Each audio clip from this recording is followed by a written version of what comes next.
Hello, and thank you so much for joining us today. I am super excited. I know I'm always excited, but I am super excited today because we have Glenn Robbins with us, and he is the proud superintendent of Brigantine Public School District in New Jersey. He has served as a public school superintendent in New Jersey since 2016. Prior to becoming a superintendent, he was a middle school principal, my favorite, as we all know. My humor and everything else. I am a middle school boy at heart for sure. He was also a high school assistant principal, a high school social studies teacher, and a high school varsity coach. He's also the best-selling author of Calm the Chaos: Ancient Stoic Wisdom for Successful School Leadership, and a sought-after speaker. We're going to put a link to that book below too if you'd like to order it. He has won a slew of awards. I can't even go into how many. And he has been a keynote speaker on so many occasions. Glenn, thank you for joining us today. I love your outfit. Thanks for the kind introduction. And yeah, it's a super day because it's superhero day. It's always So a thank super you. day. Even more super when it's a day like Superhero Day. For sure, for sure. Glenn, how do you feel that the climate in school cultures has changed in the past 5 years? It's changed a lot, right? I think we've seen that from COVID, where everybody was beloved, everybody's helping out each other, and then the world has just continued to spiral downhill, and now it's all volatile.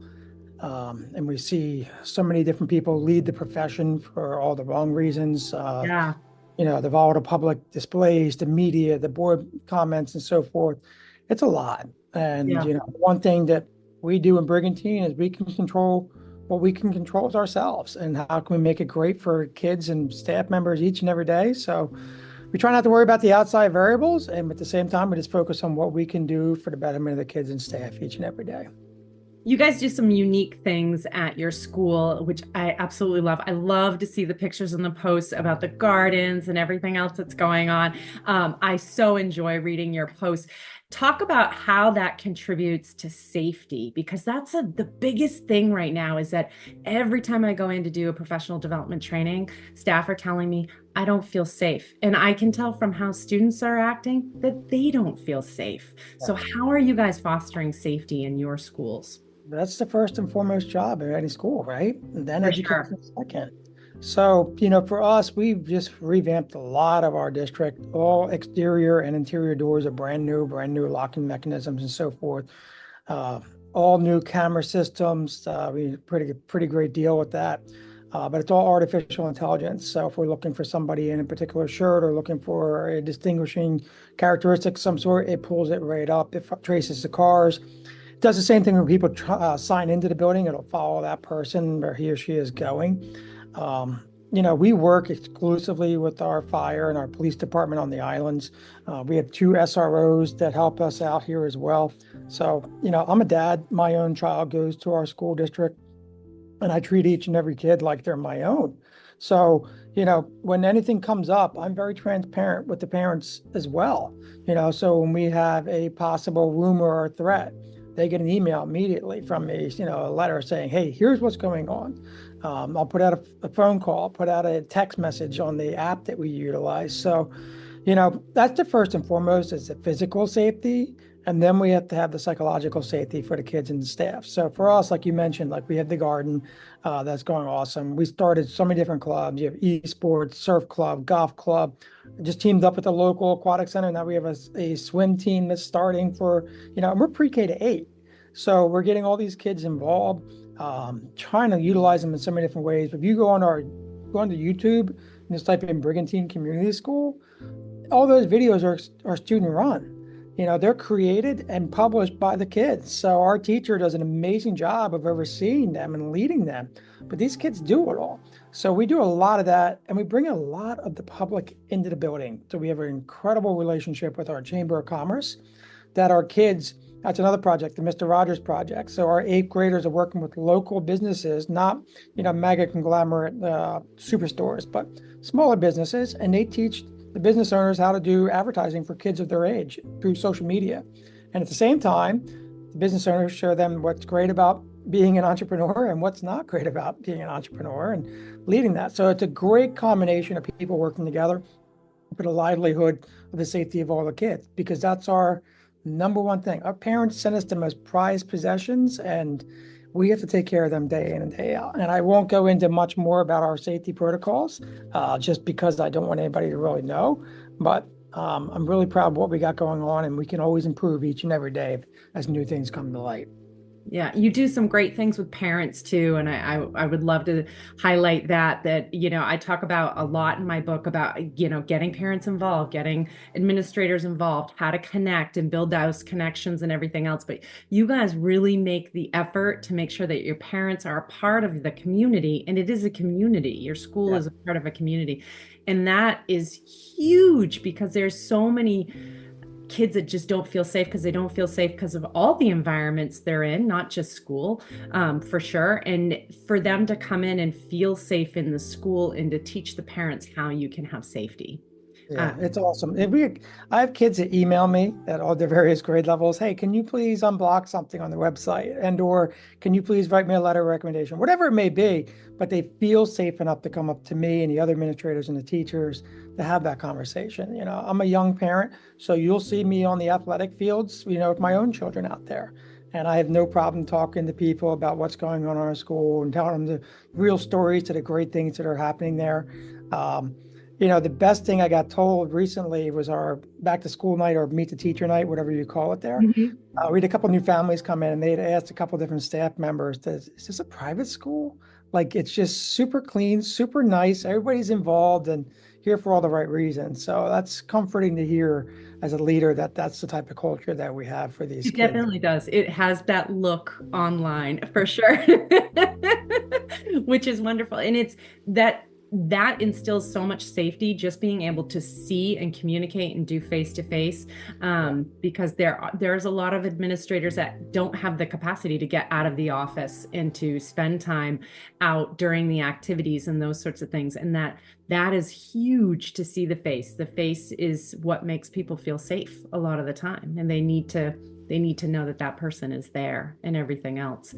So, what do you guys do in your school as far as being able to regulate students and staff? Because sometimes people come in and they may feel somewhat safe, but they're dysregulated and they're operating in a state of this isn't working, that's not working, and so on and so forth. So, what are some go-to tactics that your district Yeah, uses? that's a really good question. I remember 2 years ago, 3 years ago, we were struggling in some areas, and I went to my supervisor of special ed and the rest of my team, and I said, we got to try something totally different. And sure enough, we went out and we got a couple of therapy dogs. We reached Awesome. out, and you have two local people just off the island that come in. So they just do it out of the goodness of their kind heart, and they bring these dogs in, and it really helped a lot of different kids.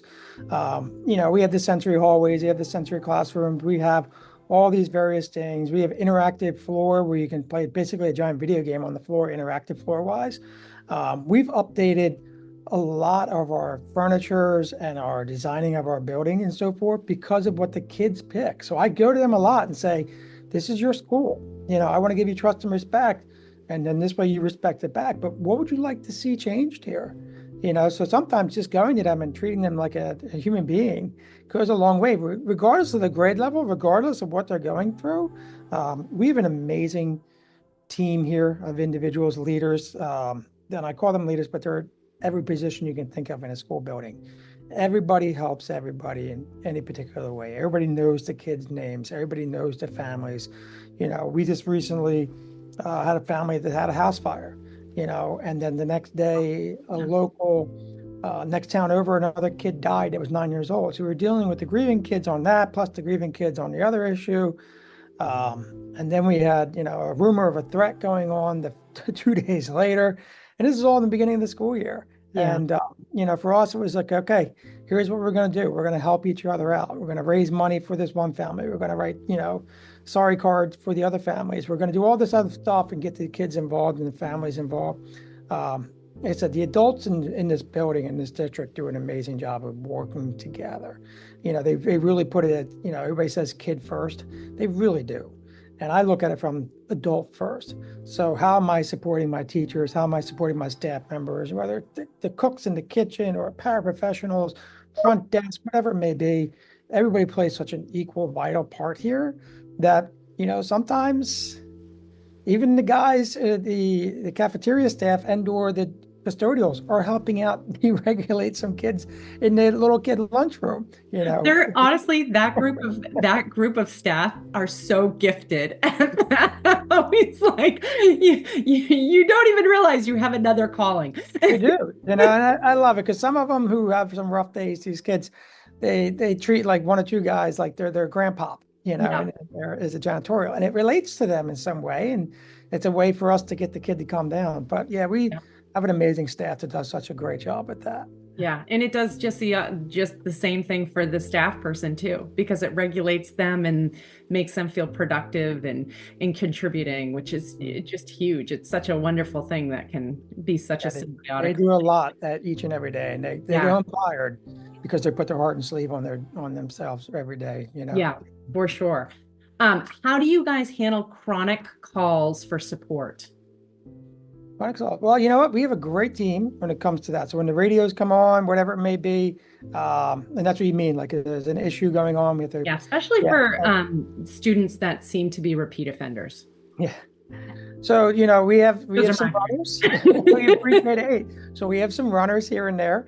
But the baddest part about that, we meet as a team for our safety and resiliency team in the beginning of the year. We talk about protocols and procedures about how we're going to handle this. So, when someone comes on, hey, we have an elopement, Johnny is running down the hallway by such and such area. One or two team members will jump on immediately and say, Glenn responding, or Lisa responding. So we have a great system there. The teachers also know they can call for certain people too. So if they need the safety team, the resiliency team, they need an SRO, if they need strictly administration, they can break it down in that area.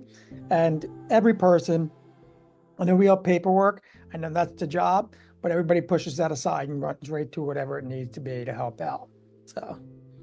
Yeah, it makes a huge difference. And, breaking those cycles, certainly for the kids that are in those patterns of Yeah. behavior, is critical to taking the stress down within the building and Yeah, everything. and I tell you what too, that when they after they help the kids out, we make the phone calls home too, and see if something's going on at home and or if there's something we can assist with or take it further or work with these kids and work with their families even more. Give them the support and resources to try to be proactive instead of reactive each and every day. Uh, Absolutely. as you were in that position, middle school principal, like you said, sometimes that little phone call goes such a long way and can make a big difference, Yeah. later on. Yeah, especially being proactive about those things. You have those parents that, man, the phone rings and they see that school phone number and they brace themselves. And you can tell they answer the phone and it's like they're holding their breath. Hello. And you're like, you don't have to pick up your kid. I'm calling for a good reason. Yeah, I do that as a parent sometimes to psych them out too. Like I'll have like I'll catch somebody doing something really good and say, hey, I want to call your parent, and then I'll call and be like, oh, I have Johnny in my office right now, and he needs to talk to you. And then the Johnny comes on, it's like, I got something, I got excited, and the parents like, don't ever do that again, please. Yeah, gives them a heart attack. Every now and then I'll walk up to a kid and say, call in your parent, and they'll say, I'll say, because I love what you just did. It's funny. Yesterday or 2 days ago, we had a radio call. Somebody found the wallet, and I was like, "All right." I called the main office, and they returned it in with all the money. And I was like, "Who was it?" And so I can call their parent. It turns out it was one of my supervisors. So oddly enough, the next day, the supervisor's mom was coming for a tour, and I was like, I just want to tell you, your daughter did the right thing. Yeah, She's part of my team. But even as a mom, and it's like a kind of a joke, but that mom, as old as she is, and her daughter's one of my team members, she appreciated that, yeah, kindness and love. It goes a long way. it really does. I mean, and it builds culture within Yeah. the organization and everything else and all of that. So, did you have to change the culture a lot when you came into this district? Yeah, I did. It's like any new leader coming in, you don't know what to expect with. I started in February 2020, and Mhm. then the world went upside down Yeah, a month later. So what I tried to do was intentional. I called each staff member during the lockdown while we were teaching remotely for the first time and just say, hey, tell me about your family. Tell me about you. I know you're doing a great job online. I'm not worried about that. I'm seeing great things from parents and hearing these things, but checking in on them. And then I've reached out to every major keynote speaker, friend of mine that you could think of, and say, hey, can you speak every Friday? And I had different people every Friday for 30 minutes to replenish the minds, hearts, and souls of our staff. That's great. That's a So, fantastic yeah, idea. for me, I'm like, they're all stuck at home like I am. Yeah. So they're not on tour or anything like that. So these amazing individuals that who have keynoted and wrote a lot of books and so forth, they jumped on and spoke to my staff about, what they were doing and how they could be, evolve into their roles, whatever it may be based on their platform that they were talking about that day. But it was a big mental health push. We team up with a company called Human X Ventures, Mhm. and we've been, surveying our culture for the last 3 years now. And something we're proud about, we just broke in the 90th percentile for the average organization of any organization you walk into. Roughly about 33%, 35% feel pride, feel like they're on the right track, feel like the organization is doing something right, and they feel like there's a future for them. That's only at 35%. So you Mm. can see a lot of disgruntled volatility in the world. To us, where we started and to where we are now, like 90% is saying something. Like we Yeah, really it really is. intentionally worked on, what we need to be better. And I say that to staff all the time. I am far from perfect, and so is the team, and so have all of us. We have to keep learning and keep helping each other out. So, we went through COVID together. We went through the housing market together. We went through a lot of different things. I went through construction projects and so forth. But it's just the intentionality of having the conversations that you're a human being first, then you're the educator. And that's how, we have some really great people, and, something we work with the team about. Or even your greatest people have some bad days, and or if they're looking down, ask the question, are you okay? Dive into that if they'll be open to it, because some days they're telling you stories like, oh my goodness, like Yeah, you need to, how can I help you more? yeah. So I take It's great pride in amazing. that we have an open relationship to give that psychological safety, whether to me or to my team members that people can speak to, and try to continually evolve the district for better. But like I said, we got the community involved. We got the Chamber of Commerce involved. We work with the mayor and city council. Uh, we do a lot of prideful things in our community, and that's why I capitalize the unity part in community a lot, because that's what it is. We work together as a village, if you want to call it that, Mm. to make or break these kids' lives. And when everybody's working together and put their differences aside, and there's no ego, and we can work on what's best for each other and the kids, sky's the limit. So I take pride in that. And it's like like I said, we do wacky Wednesdays, and today's superhero day. That's why I got a superhero suit on. I got one for every occasion. And I'll be on the roof sometimes dressed up in different people, and the grandparents love that, and it goes a long way, because it shows the people that we care. Yeah, it We're, does. we're in a school. We're trying to have It, fun and make the yep, and it kids creates smile. community and rituals and all of that, which many, many of our youth, they need that so badly today. And And they it just creates smile. cohesion in, in an industry where we're losing so many Oh yeah. wonderful Yeah, people. it's funny. Like the first day of school, I'll wear a wacky suit just to throw people off, and that works because if the person's coming in, a staff member or a parent and or kid, and they're already disgruntled on day one or day two, or they're anxious, or they have depression, that takes away that feeling for a couple minutes. I've done my job, Gives you them a know. moment of joy.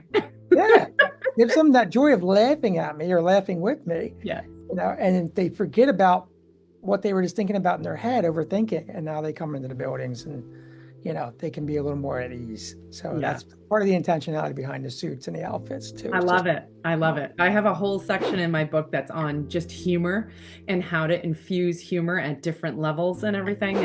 And, because our job is so much more at this point than it was. And we really we have to entertain to some extent too, and create those moments of joy to make it memorable, yes, to engage our learners. And it's a, it's a different landscape than it was 10, 20, 30 years ago. no doubt, no doubt. So, Glenn, thank you so much. Is there anything else that you want to share with our community? No, I was just thankful to be on here. Like you mentioned earlier, I have my book out as well. Hopefully by January, I'll have a second book coming out. Excited about that. Awesome. But for now, if you're going through hellacious times or battling people, or whatever it may be, you're not alone. And that's why I wrote with Danny and Ariel, the calm in the chaos, because there are a lot of tidbits in there on how to remain calm when people are, provoking you, hoping that you do not remain calm and they can get you in that situation. So highly recommend you check that out. And I put it out there. If you want to find me, just go to glennrobbins.com and I'll gladly get back to you to help you out. I mentor people all over the country, speak and so forth. But however I can help you in your cause, I'd be greatly interested in doing so. We will put Glenn's links below so that you guys can reach out to him, as well as a link to purchase his book, so that you guys can get a hold of that, because I know many of you are really in the moments where you're dealing with people who are pretty angry and want to provoke you at times, and that can be super, super helpful. So Glenn, thank you again. I really appreciate it. It was great to see you and Likewise. everything. Yeah. So